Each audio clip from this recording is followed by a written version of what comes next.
नमस्ते and welcome back to my channel once again. तो friends, जैसा कि आप सब जानते हैं, मैं पिछले कुछ दिनों से अपनी फैमिली के साथ हूँ देहरादून में। और देहरादून के ही रायपुर में है माल देवता। और आज हम सब मिलकर जा रहे हैं माल देवता पिकनिक मनाने। वैसे तो माल देवता में एक बहुत ही पुराना मंदिर है जो कि उत्तराखंड के जो लोकल्स हैं उनके बीच में बहुत ज़्यादा जिसकी मान्यता है। और लेकिन हम तो जाएंगे पिकनिक मनाने। जो रिवर साइड है माल देवता में एक नदी बहती है जिसका नाम है सोंग नदी। उस नदी के किनारे पर बैठकर हम मनाने वाले हैं पिकनिक। और ब्रेकफास्ट हम सब ने कर लिया है घर पर ही, और लंच हम वहीं पर करने वाले हैं। तो जो बेसिक कुकिंग के लिए जो भी ज़रूरी सामान था वो हमने ले लिया है। देहरादून से माल देवता लगभग 18-20 किलोमीटर की दूरी पर है। और जो रास्ता है वो भी बहुत खूबसूरत है, बहुत ज़्यादा घुमावदार नहीं है और ना ही बहुत ज़्यादा सुनसान है। बीच बीच में छोटे छोटे गांव, कस्बे, बाजार आते रहते हैं। हालांकि बीच में कुछ हिस्सा जंगल का भी पड़ता है। तो कुल मिलाकर हम 14 लोग थे, जिसमें मेरे दोनों भाइयों की फैमिली, मेरे मम्मी पापा और मेरी फैमिली थी। तो बात यह है कि जो सवारी थी वो थी लगभग 3 कार्स की, पर किसी तरीके से हमने 2 कार्स में एडजस्ट किया और चल पड़े एक सफ़र पर। माल देवता पिकनिक का बेस्ट पार्ट है कि अभी तक यह जगह बाहर के टूरिस्ट के बीच ज़्यादा फेमस नहीं है। तो अगर आप भी मेरी तरह शहर और टूरिस्ट की भीड़ से दूर अपने परिवार के साथ क्वालिटी टाइम बिताना चाहते हैं, और वो भी नेचर के बीच, तो यह एक परफेक्ट जगह है। बस कोशिश करें सुबह 10 बजे तक आप यहाँ पहुँच जाएं। हालांकि हम लोगों को बहुत टाइम लग गया और लगभग 1 बजे के आसपास हम लोग वहाँ पहुँचे। और ऊपर से नवंबर का महीना था और लगभग 4 बजे ही वहाँ जो धूप है हल्की होने लगी, साथ साथ ठंडी हवाएं बहने लगी। इसलिए 5 बजे तक हम लोग वहाँ से निकल दी। एक्चुअली माल देवता चारों तरफ ही पहाड़ियों से घिरा है, तो सनसेट भी जल्दी हो जाता है। ऊपर से जंगली जानवरों का खतरा तो है ही। एक बात जो मैंने देहरादून में इस बार नोटिस की कि देहरादून और उसके आसपास कंस्ट्रक्शन वर्क इतने जोरों शोरों से चल रहा है कि पूछो मत। नए नए malls, shopping complex, flyover, bridges, industries, residential societies, colonies. एक बात तो श्योर है, आने वाले 5 से 10 सालों में देहरादून बहुत ज़्यादा डेवलप होने वाला है। बस पॉजिटिव बात यह है कि देहरादून का काफ़ी हिस्सा फॉरेस्ट रेंज में आता है। तो चाहे देहरादून कितना भी डेवलप हो जाए, देहरादून की हरी भरी खूबसूरती कभी कम नहीं होने वाली। अब हम पहुंच चुके हैं माल देवता मंदिर के पास, और बाहर से ही मैं आप सबको माल देवता मंदिर के दर्शन कराऊंगी। हालांकि हमारा मन था कि हम सब मंदिर के अंदर जाएं और अंदर से दर्शन करें और आप सबको भी मैं मंदिर के अंदर के दर्शन कराऊं, पर हम लोग बहुत लेट हो चुके हैं, बच्चे साथ में हैं और ठंड का मौसम है। तो कोई बात नहीं, नेक्स्ट टाइम पक्का आप सबके साथ मिलकर मैं माल देवता मंदिर के अंदर के दर्शन ज़रूर करूँगी। जब यहाँ मेला लगता है तो बहुत ज़्यादा भीड़ हो जाती है आसपास में। और फिलहाल कुछ जो यहाँ पर विजिटर्स हैं वो कोरोना की वजह से भी कम हैं।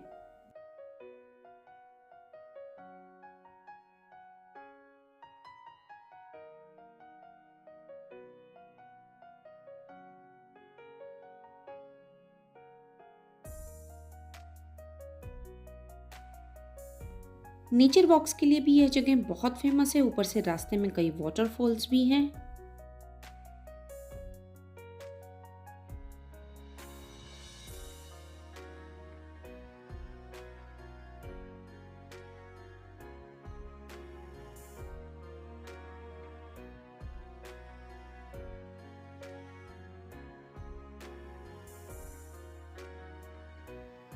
धनौल्टी, चंबा और टिहरी के लिए भी यहीं से रास्ता निकलता है।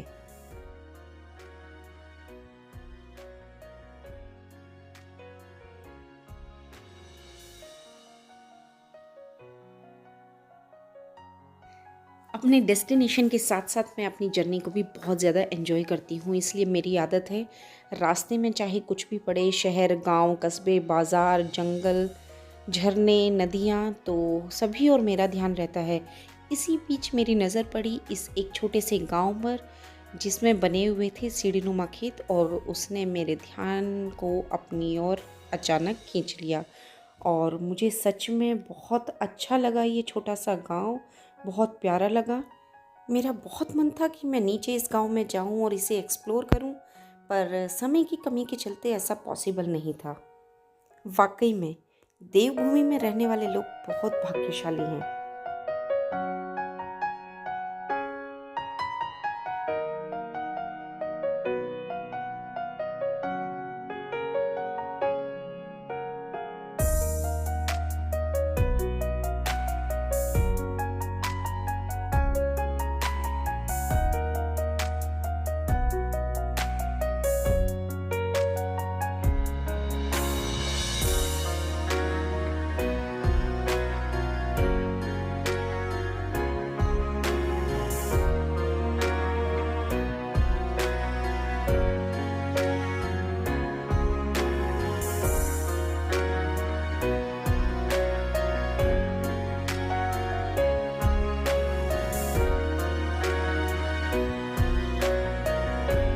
जैसा कि मैंने आपको बताया था कि देहरादून से मालदेवता के रास्ते में पड़ते हैं कुछ नेचुरल वाटरफॉल्स, तो ये दो भी उन्हीं में से थे।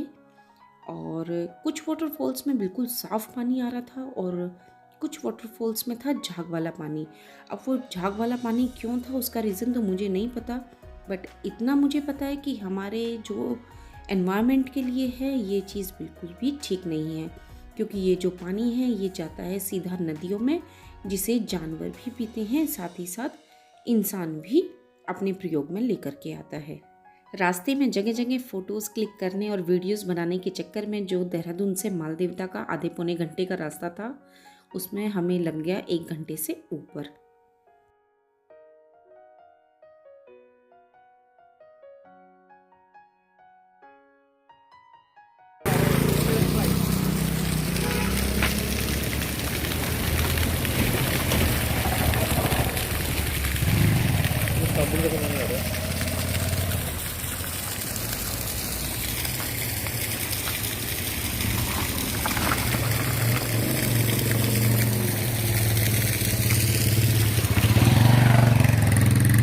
देहरादून से मालदेवता के रास्ते में आपको जगह जगह इस तरीके के कैफ़ेज़ और रेस्टोरेंट्स आमतौर से देखने को मिल जाएंगे।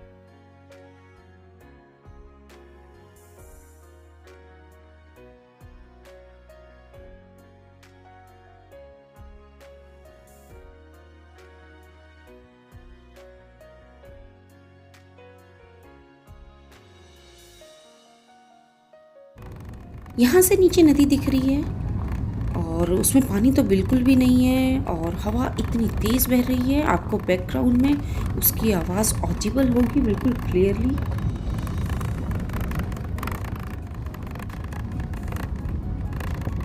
यहाँ से नदी में थोड़ा थोड़ा पानी तो दिखना शुरू हुआ है। एक्चुअली क्या है, जो नदी है उसमें जगह जगह नहरें बनाकर पानी को डाइवर्ट कर दिया जाता है, इसलिए एक ही नदी में किसी किसी जगह पर पानी होता है और किसी किसी जगह पर नहीं। देहरादून और मालदेवता में रिवर बैंक साइड पर जगह जगह आपको इस तरीके के होम स्टेज और रिजॉर्ट्स देखने को मिलेंगे। आप चाहें तो यहाँ पर भी स्टे कर सकते हैं। कोशिश करें आप ऑनलाइन बुकिंग कर कर ही, एडवांस बुकिंग कर कर ही यहाँ पर आएँ।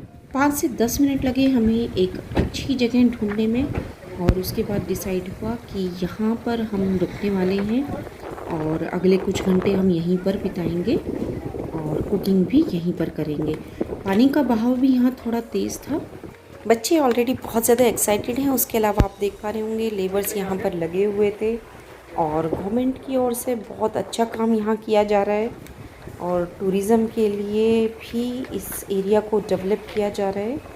और कंस्ट्रक्शन वर्क तो मैंने ऑलरेडी आपको बताया काफ़ी जगह पर स्टार्ट हो ही चुका है।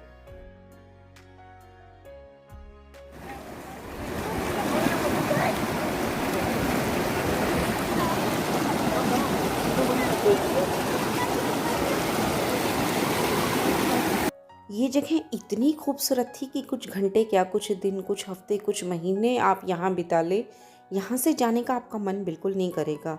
बच्चों को तो ये जगह इतनी पसंद आई कि उनका तो यहाँ से वापस जाने का शाम को बिल्कुल मन नहीं कर रहा था। नेचर के बीच बिताए गए ये पल किसी आर्टिफिशियल अम्यूज़मेंट पार्क की बराबरी कभी नहीं कर सकते। अब यहाँ बह रही है नदी और अगर आपका नदी के बर्फीले पानी में नहाने का प्लान है तो जो अपना पिकनिक है वो गर्मियों में ही प्लान करना। अब हम लोग तो आए हैं सर्दियों में और जो पानी ऊपर पहाड़ों पे से आ रहा है वो बिल्कुल बर्फीला है। हालांकि बच्चे ज़िद कर रहे थे पर हमें उन्हें मजबूरी में मना करना पड़ा रिवर बाथ के लिए। खाना बनाने के लिए हम लाए थे गैस का एक छोटा चूल्हा, लेकिन हम साथ में लाए थे कुछ शकरकंदी जो हमने रास्ते से ख़रीदी थी। तो बस वही भूनने के लिए हम एक अलग से टेम्परेरी चूल्हा बना रहे हैं। और मेरे पापा को आप देख सकते हैं वीडियो में, बच्चों की ड्यूटी लगा दी है हमने लकड़ियाँ इकट्ठा करने में, वो ला रहे हैं लकड़ियाँ और मेरे पापा बना रहे हैं चूल्हा। पत्थरों को इस तरीके से एडजस्ट कर रहे हैं कि बीच में लकड़ियाँ रख दें और उनमें अब लगा रहे हैं पापा आग, लकड़ियों में उन्हें जलाने की कर रहे हैं कोशिश और बस वही कोशिश जारी है। और दूसरी तरफ मेरी भाभी लग गई है चाय बनाने और पापड़ भूनने की तैयारी में। इसके अलावा हम ऑलरेडी घर से ढेर सारे स्नैक्स और फ्रूट्स लेकर के आए थे। पीने का पानी भी हम खुद घर से लेकर के आए थे, साथ में लाए थे कुछ सैलेड का सामान।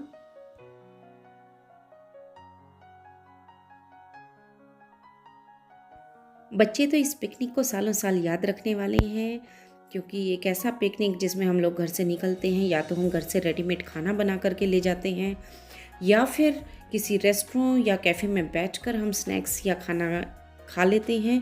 तो वो बहुत ही नॉर्मल है आज की लाइफ में, लेकिन जो हम आज यहाँ कर रहे हैं या करने वाले हैं, ये चीज़ बच्चों को सालों साल याद रहने वाली है। ये हैं गहना और खुश, जिनका इंट्रोडक्शन मैं ऑलरेडी खलंगा वाले वीडियो में करवा चुकी हूँ और दोनों का ही अपना यूट्यूब चैनल है। अगर अभी तक आपने नहीं चेक किया है please check it out, link मैं आपको डिस्क्रिप्शन बॉक्स में दे दूँगी। और दोनों ही बच्चे बहुत एंजॉय कर रहे हैं और पीछे बैठे हैं हमारे सीए साहब जो किसी परिचय के मोहताज नहीं हैं।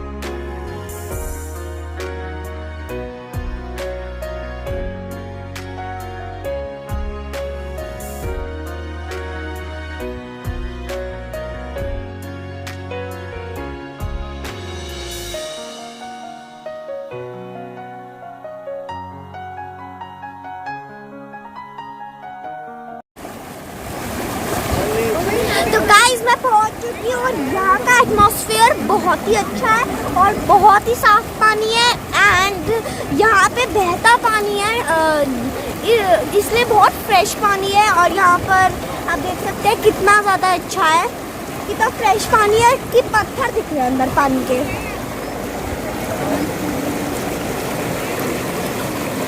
एंड गाइस मैं यहाँ पर बहुत इंजॉय कर रही हूँ, मुझे बहुत मज़ा आ रहा है। मेरे कज़न ब्रदर सिस्टर्स भी आ रखे हैं यहाँ पर, so that's why I am also enjoying. And यहाँ पर काफ़ी छोटी छोटी ब्लैक कलर की फिशेस भी हैं जो मुझे बहुत ही ज़्यादा अच्छी लगी।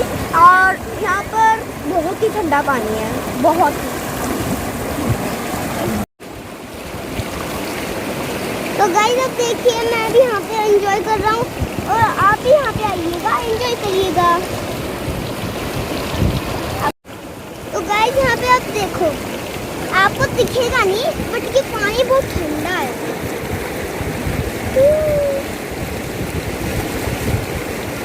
यहाँ पे बबल भी हैं गाइस, यहाँ पे मछलियाँ भी हैं बट वो दूर दूर से देखनी पड़ेगी, दिखेगी नहीं।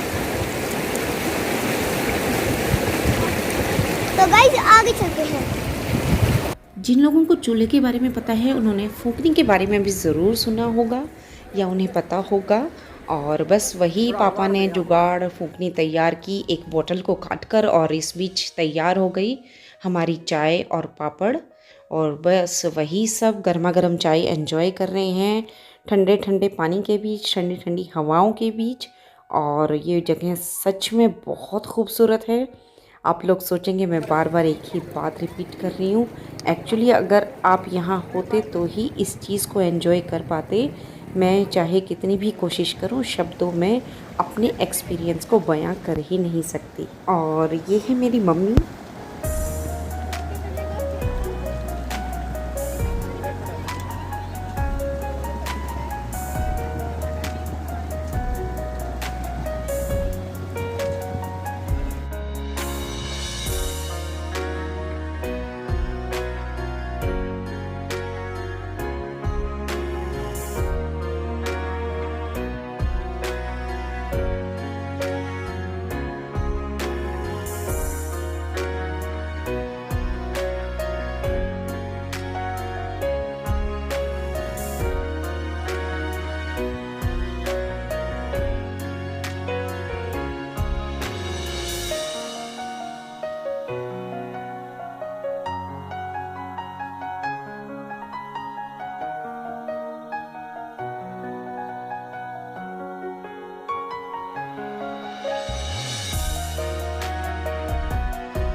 शकरकंदी हमारी हो गई है भुनकर तैयार। हालांकि इवन कुकिंग ना होने की वजह से किसी किसी शकरकंदी की जो आउटर लेयर है वो थोड़ी ज़्यादा क्रंची हो गई है। उसके बावजूद बच्चों को वो इतनी स्वादिष्ट लगी, अंदर से वो इतनी मीठी लगी कि जो चीज़ हमें इन्हें घर पर ज़बरदस्ती खिलानी पड़ती है वो इन्होंने यहाँ पर खुद मांग मांग कर खाई। आमतौर पर कहा जाता है मेहनत का फल मीठा होता है। यहाँ पर मैं कहना चाहूँगी कि मेहनत की शकरकंदी मीठी होती है। और आसपास में कुछ रिज़ॉर्ट और रेस्टोरेंट्स भी हैं, वहाँ पर जाकर भी आप खाना ऑर्डर कर सकते हैं। ज़रूरी नहीं है कि आप आकर यहाँ पर कुकिंग खुद से ही करें। और उसके अलावा अगर गैस चूल्हा आप साथ नहीं लेकर के आए हैं तो भी कोई दिक्कत नहीं है, आप वहाँ जुगाड़ कुकिंग कर सकते हैं, क्योंकि आसपास में इतने पेड़ हैं। एक्चुअली पूरा एरिया ही चारों तरफ जंगल से घिरा हुआ है कि आसानी से आपको सूखी लकड़ियाँ मिल जाएंगी। बस कुछ पत्थरों को चूल्हे की तरह रखो और बीच में सूखी लकड़ियाँ जला लो, हो गई जुगाड़ कुकिंग। तो आप बहुत सारी चीज़ें यहाँ पर बनाकर खा सकते हैं। मैगी, पास्ता, पापड़, पुलाव, बहुत सारे ऑप्शंस हैं। कोई सब्जियाँ काट रहा था, कोई कुकिंग कर रहा था, कोई लकड़ियाँ इकट्ठे करके ला रहा था, कोई बर्तन धो रहा था। इस तरीके से छोटों से लेकर बड़ों तक सभी ने कोऑपरेट किया। 3 से ऊपर बज गए थे और बच्चों की फरमाइश आने लगी अब मैगी की। तो बस वेजिटेबल मैगी बनाने की तैयारी शुरू हो गई है। अब मैं लग गई हूँ सब्जियाँ काटने मैगी के लिए। और इस बीच बच्चों ने तैयारी शुरू कर दी फ़ोटोज़ क्लिक करने की। तो बस उसी के लिए सब तैयार होने लगे और बस अब दौर चला वीडियोज़ और फ़ोटोज़ क्लिक करने का।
पैर भी आता है और पानी भी आता है। इसको नीचे कर दो तब आएगा। नीचे कर मतलब पानी है। अच्छा अच्छा समझ गया। आप समझ गए बनाऊंगा ऊपर ऊपर आ जा। अच्छा ठीक है, आप नहीं करते तो सब भी हां समझ फोटो कर देंगे। ऐसे नहीं नीचे ना, ऐसे और ऊपर तो देखो प्याज काट तक। 3:30 बजते बजते धूप बिल्कुल जा चुकी थी। आसमान में बादल भी आ गए थे और साथ ही बहुत ठंडी ठंडी हवाएं चलने लगी थी। तो बस जल्दी जल्दी हम सारा काम निपटाने लगे और अगर बारिश आ जाती तो सारा काम ख़राब हो जाता और यहाँ से निकलने का टाइम आ गया था। और पर खाली हाथ बिल्कुल नहीं जाना था, यहाँ से बहुत सारी मेमोरीज़ अपने साथ लेकर के जानी थी हमें, पिक्चर्स और वीडियोस के रूप में।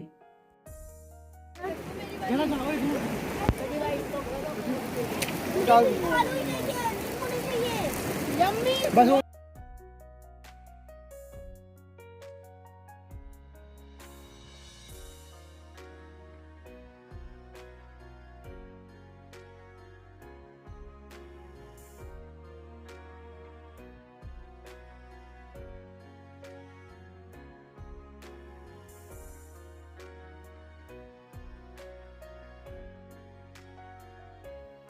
मैगी बनकर तैयार थी, बस भाभी ने सबको फटाफट मैगी सर्व की और उसके बाद सब ने मैगी खाई जल्दबाजी में, क्योंकि सभी को थी घर जाने की जल्दी।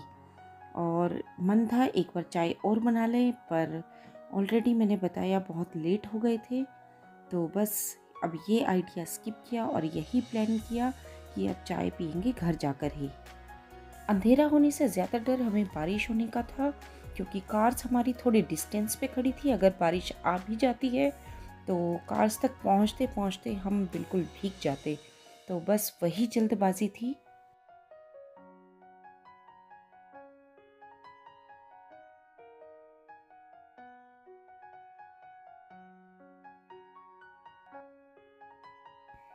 मैगी खाने के बाद बच्चों ने कार में चला लिए कुछ देर गाने और किया जमकर डांस।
घर जाने की जल्दी थी, तो समय आ गया था इन खूबसूरत पलों को अलविदा कहने का।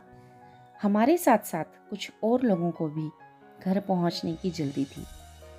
फ़र्क सिर्फ इतना था, हमारे लिए 4 पहिए वाली गाड़ी तैयार खड़ी थी, जिनमें बैठकर हमें अपने शहरी घर पहुंचना था, जिसमें सभी आधुनिक सुख सुविधाएं मौजूद थी, जबकि उन्हें अपने 2 पैरों से एक पूरा पहाड़ चढ़कर जंगली जानवरों से, नदी के गहरे पानी से, गहरी खाइयों से बचते हुए अपने कच्चे घर जाने की जल्दी थी।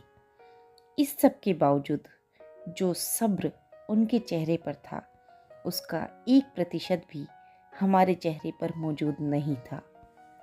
खैर, आई होप आपको ये वीडियो पसंद आया होगा। फिर मिलती हूँ जल्दी ही देहरादून से रिलेटेड एक और नई वीडियो के साथ, जहाँ पर मैं एक्सप्लोर करूँगी देहरादून की ही एक किसी और नई जगह को। तब तक के लिए good bye and take care.